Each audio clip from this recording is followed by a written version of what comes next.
Good evening and welcome to Easton Film Festival Presents. I'm Lauren Swartz and I'm your hostess for this evening, and this is Filmmakers of Easton. Our show hopes to bring to you your friends and neighbors in Easton who produced films in the past for our various competitions, and we run many of them, and hopefully by looking at some of the submissions, you too will be inspired to take out that camera or write a script or think about some costumes someday and join us in the fun world of the Easton Film Festival. The Film Festival sponsors a couple of competitions during the year. We also have a film club where we watch films every other Friday night at Andrew's Bakery at 7 p.m. free of charge. So please look in the Easton Journal or look on our website, eastonfilmfestival.com, for all the information about the film club. Also, our Film Jam is one competition, which is a weekend team competition, and our film competition, annual film competition,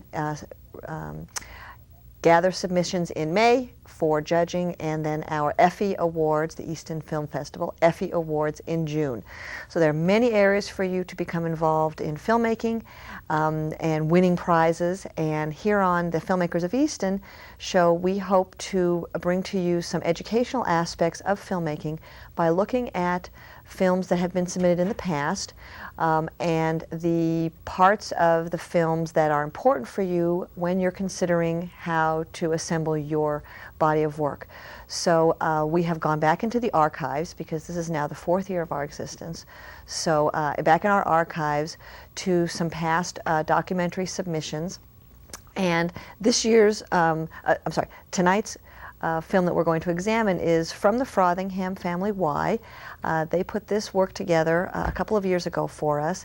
We're going to look at a few clips first and examine some of the elements that are important for you when you are putting together a film that you should consider. And as we go through the clips, we'll talk about them afterwards, and then at the conclusion of the show, we'll watch the entire body of work. So I don't want to talk for very long, because this is a really nice piece of work from the Frothingham Family Y entitled 9/11. So let's go ahead and look at our first clip and talk about it when we come back. You can only imagine, at a parade out here through the center, okay, that's only half an hour long, and you see the amazing traffic back up, the inconvenience, and you really realize that your normal way of life has just been totally interrupted. Now take that hour and a half of traffic, cut off the whole bottom portion of the city for months.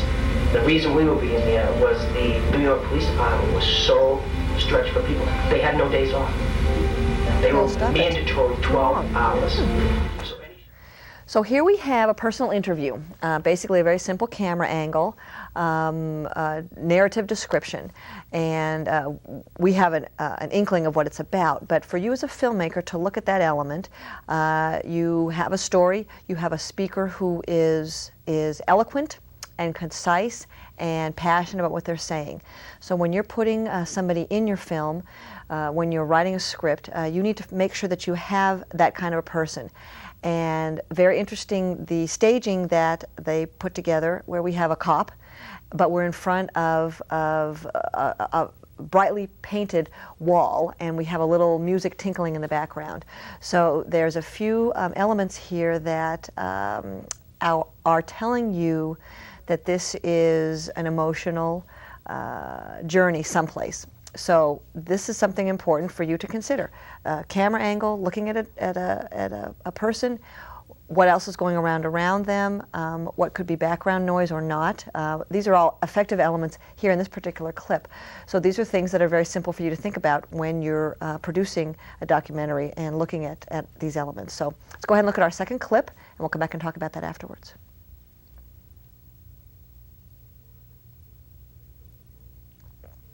Taking more efforts to make sure we're safe here and overseas.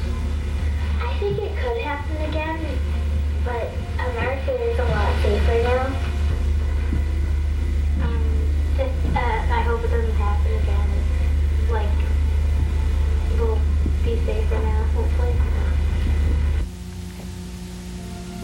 Okay. Enough. So here we continued some of these personal interviews, yet now some of these clips are with children. And as anybody who's ever watched any sort of film retrospective, it's always much more difficult to deal with children and animals. When you are filming children, or when you're doing a narrative such as this and you're interviewing them, it's important to choose the children properly, and two, the editing of the clips is, the editing of the shots themselves can be very important to the continuity of your film. And here we have seen some very well done cuts, editing out some very nice strains of dialogue.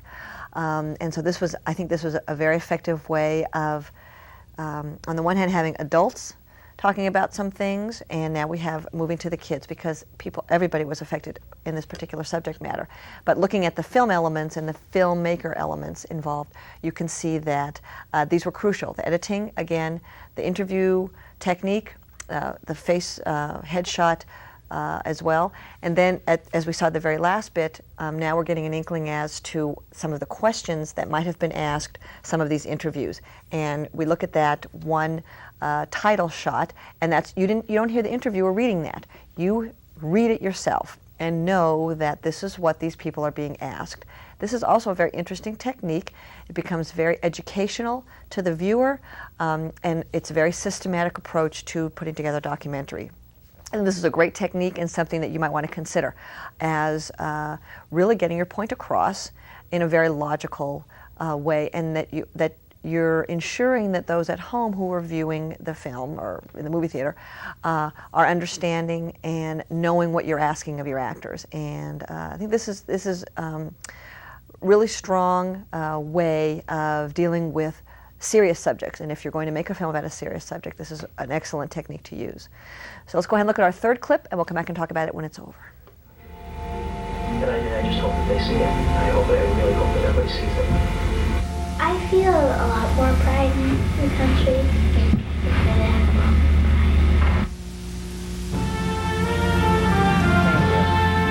lot more pride.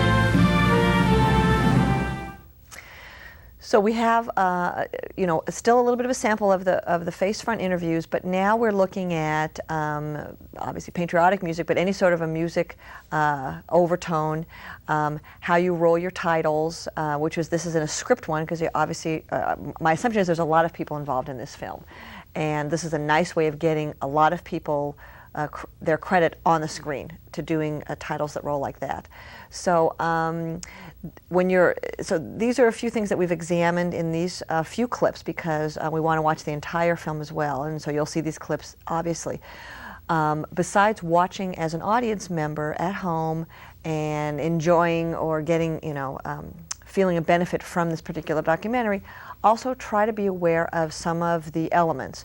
Camera angles, dialogue, setting, music, if it's used or not used, how titles can be used, how you choose your actors, how you have a sense of continuity in this, how it progresses. Is it a chronological progression?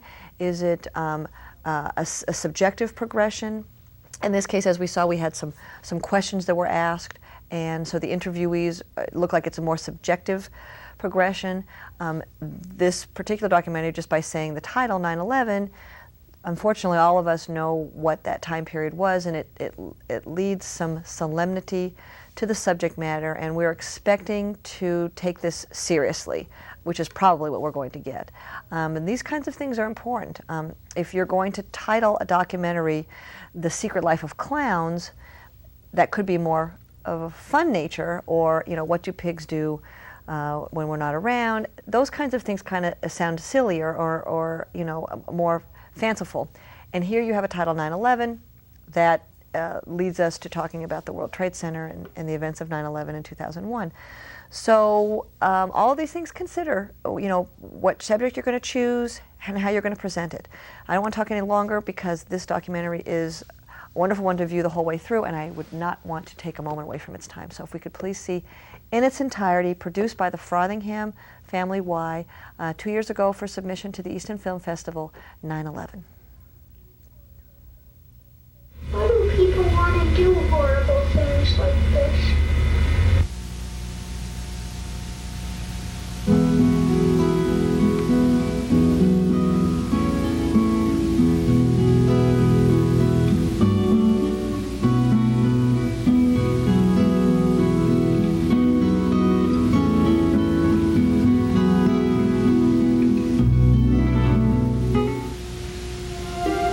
down to New York. Luckily, we had the opportunity. Sheriff Hodgins from Bristol County Sheriff's Office immediately reacted and made arrangements and everything to give a relief effort down there. We weren't down there to go dig in the pit. We were down there to help relieve the police that are down there.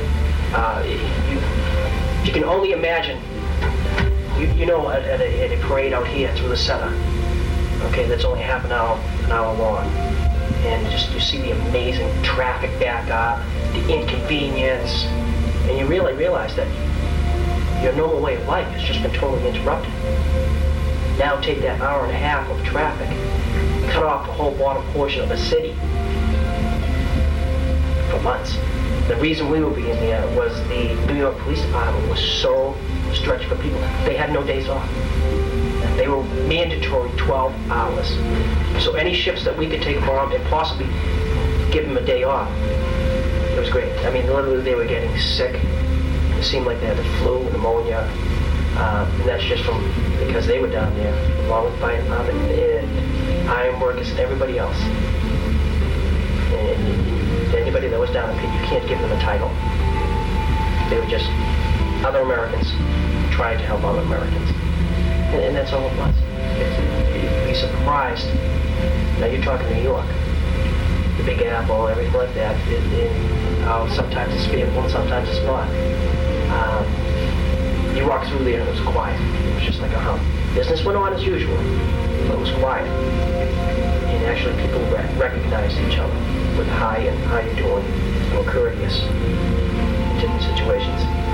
Just to realize that, listen, hey, there's bigger things out there than you and your job. You know, it's pretty strengthening, family-wise and country-wise. It was beyond words, and you've probably heard it a million times. Just pictures do not describe how big it was. You couldn't. You figure that you wanted to see the top of one of those buildings, you'd have to stand like a block back to try and see the top of it. Now put it into a pile. It was just amazing. Just amazing the damage. It's sad. At times you could hear a pin drop. But then you're going to figure there's 200, 300, 400 people working in there. It's that quiet. Most awesome thing I've ever seen in a bad sense. Terrorists hijacked the planes and they crashed into 2 buildings and they killed a lot of people. One brave person tried to fight back so that plane didn't crash into a building. It crashed. 2 towers coming down, people running and screaming. And yeah, scared and worried. And a big wall of a big dust cloud comes and kind of wipes out all the whole area.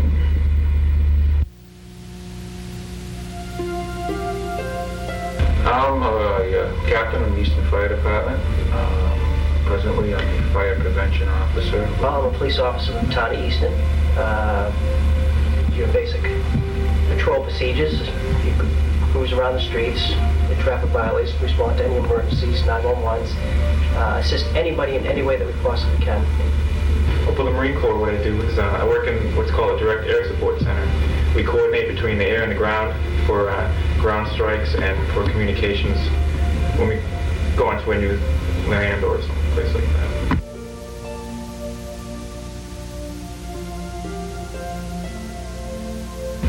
I think for a lot of younger people, it was a lot of confusion. They didn't know what was going on. With the news, it was all, everything was straight at you, and as a youngster, it's probably the first big thing you've seen. As far as terrorism, despite it's a new concept to a lot of young children. I think possibly it made them feel a little bit more vulnerable. I can tell you right now that a lot of the kids around here really feel that New York is a lot closer than it really is. I felt sad, angry, scared. It makes me kind of sad on the inside, thinking of how many people have died, and having those people as a family member would be such a horror. It made me feel of really like scared because it's like 2 states away from us. I thought they looked like normal people, and it kind of made it scarier because they could have been anyone, and you wouldn't have known who they were.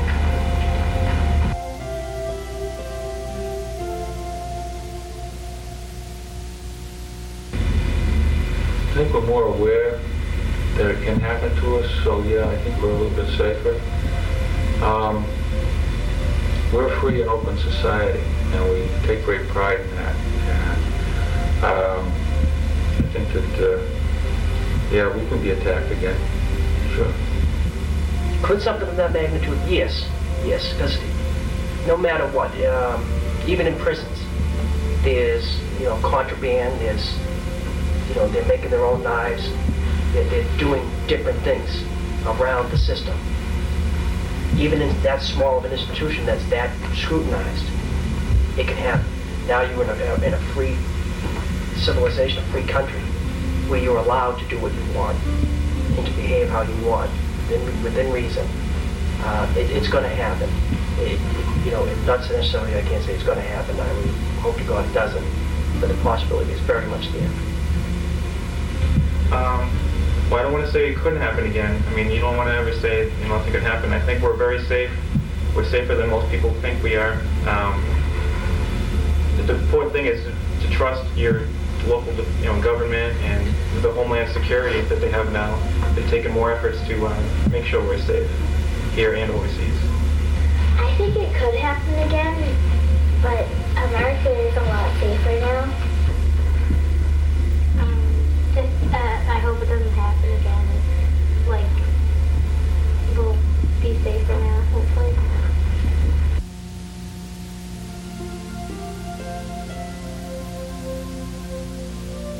You can only take so many hits to the jaw before you have to strike back. You can't allow it to go on. Do you want to deal with every issue in a violent manner, in a military manner? No. That's what America's not made of. We're here to avoid it. We're here to avoid that kind of process. But when need be, you have to react with the appropriate action. And this is the only way. This is the only action that these people understand. Well, it's something we have to do. I don't relish the idea of killing people, but it's something that we have to, in order to defend our way of life and our country. And these people are our enemies, and they want to destroy us. So it's unfortunate, but we do have to destroy them before they destroy us. I think we shouldn't do it if there's only, part of that country that's not doing it. And that country is only the size of, Texas. So I think we shouldn't bomb them. I think we should just stop them in a way from doing it. If you keep fighting, they might get more angry. I think it's kind of unfair that people in Afghanistan that live there are getting hurt and killed, but I think it would be unfair for the American people to attack the terrorists because of what they've done.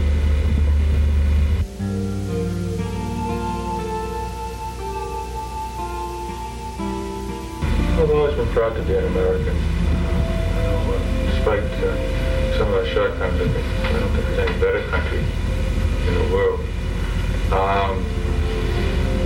I think what we're doing, we're chasing Osama bin Laden as Al Qaeda people down. It's something we have to do. And the men and women of the armed forces are doing an excellent job trying to protect us from external threats. I don't think you could be any more proud than what we've done here. Police, firefighters, military, even ordinary citizens all coming together. Everyone probably saw all the flags that all the cars were having on, all the flags and all the decals. Just shows a lot of patriotism. you know, what I like about it is you see the flags and everything that's going on here and everything like that. You see the younger generation, and they see the flags. You know, then you're going to have a couple of questions that are going to rise. You know, where'd all the strikes come from? Where'd all the thing like that? Yeah, it's a history lesson. But along with the history lesson, you're going to find out where this country came from, where it was built from, what that flag is for. And you might have a second thought of seeing someone else burn it as to why that's there and where you live. And hopefully this next generation, the younger generation coming up, will understand that it's not their parents' country anymore. It's yours. And basically with your parents, your teachers, and everybody that you work and live with, that are older and look at your thing, it's just that evolution. What's mine today is yours tomorrow. So you all have to take responsibility for your own pride in your own country. And I just hope that they see it. I really hope that everybody sees it.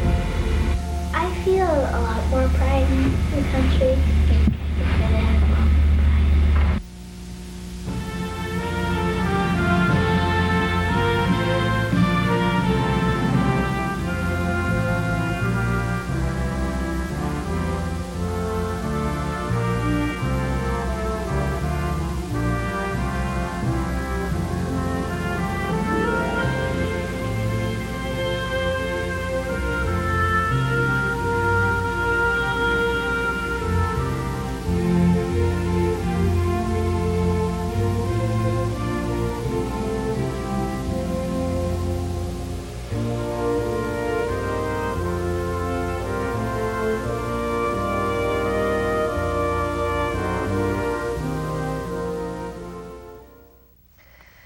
So first of all, thank you to the Frothingham YMCA Colony branch for producing that.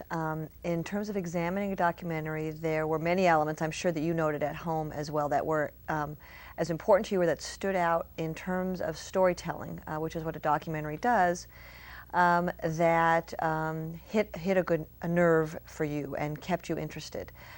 There was a lot of headshots and face-on interviews, which were, I enjoyed the way that the continuity was set, that they had a question, and then you had those 4 or 5 or 6 people, I'll answer that question, then you went to the next question, the same people. Initially they introduced themselves, the police captain, the officer, and all that kind of stuff. So you had a wide spectrum of people who were affected by this, and I enjoy hearing other people's perspectives on a period of history that we've all experienced. So that was the main body of technique that they used when assembling this, was to compile interviews. Obviously they had a set list of questions, and then when they went back they edited out each of the answers to the questions, and then they put the question at the beginning of a particular section of the film. This is a wonderful way to place you, who is a viewer, as in the interviewee's position. You did not hear a voice person saying, how do you feel we were affected by terrorism, or do you think we're safer now, those kinds of things. You became the interviewee. You were reading that question, you were asking that of the particular person, and so you were involved intrinsically. And that is a really great way for you as a documentarian to involve your audience right off the bat. So I encourage that kind of technique, and it was wonderfully illustrated by this production. The second element that I think was particularly, well, there was many elements, but the second one that stood out most in my mind was the music that ran throughout it, which was a very kind of soothing, peaceful. This is a happy time kind of music, a little bit calming and fairly soft. This is the story of people talking after a bad event. So you're trying to show optimism, you're listening to the words of children who are our future, you're listening to the words of police captains and fire people who are our protectors. So this was a calming way of dealing with this particular subject, and this was, I think, obviously a choice on the behalf of the filmmakers. But those are important elements when you're compiling a documentary and sitting and figuring out what is the setting, who we're going to use, what is our subject matter, how are we going to convey this, what is the continuity and how are we going to edit it? It was a large group effort, and I think that this was excellently illustrated as a beginning, middle, and end documentary. The opening was, if you remember way back, it was the first shot of the young man, the little boy, saying it was the scariest thing, whatever, and then you get right to the titles. So you're drawn in immediately as to the very first, what is the scariest thing that ever happened to this kid? And then you hear, we see flags, and we see the old Colony Y, and we hear about 9/11, and we get right into that. So you're drawn into it, and I think many people are still interested to hear what and who was affected by those events. So you are immediately engaged. And then we have the body of the documentary, which was the interviews and the questions, and there was probably maybe 5 or 6 questions, I can't even remember now. And each one of them, I had an interest in what they were going to answer. And I also was thinking of my own answers at the same time. And I could have listened to this another hour. So I could have sat and listened to these 5 or 6 people who I now became interested in because I agreed with some of their opinions and I thought it was interesting, some of the emotions that were conveyed, particularly the adults who were speaking. The children's views are hard to listen to sometimes because you do wonder, in this particular instance, how they were affected. This documentary did a great job of showing the innocence of the children. As I mentioned earlier, one of the clips, they're in front of a wall that's brightly painted and cheery looking, and that's an interesting way of staging this. People have suggested that when you do face-to-face interviews, many times you should put people in the corner of a room so that they're not looking at a straight wall. You're not looking at them so abruptly and defensively. And that's one way of looking at it. And you have seen interview techniques where the camera will cut to one face-on shot, like this shot is now, and then you go to a side shot, maybe you go to a wide shot. There are different ways of doing a face-on interview. The choice in this particular documentary to do just, the front shot, and there's no camera movement, and everybody's seated in the exact same place, whether it was on purpose or not, placed everybody in the same zone. All of these children, they were different children and they were different officials. They were placed in the exact same place to talk about their opinions. And I think that's a very interesting subtext to this documentary. We were all affected. We were all affected differently, but now they're telling their stories from the same perspective physically. And that's something that as a documentarian, you can choose or not. But I think it's very powerful, and me as an audience person would say, wow, that really spoke to me. So I think there was a lot of great techniques. There was a very clear storyline. There was timing and scripting that was planned, and I think this documentary was an excellent way to illustrate to you at home how you can do this. So on behalf of the Easton Film Festival, I want to thank you for joining us tonight. This was a way to inspire you to also produce a documentary, and I hope you will. I want to thank the Northeastern Savings Bank for their support, as well as Comcast Studios here, Channel 9, and Robin Souza for all of her production help, as well as ClearPoint Communications, who hosts our website. So thank you for inviting me into your home. Thank you for allowing me the moments to spend time talking film with you, and I hope we'll get to do it again soon. I'm Lauren Swartz. Good night.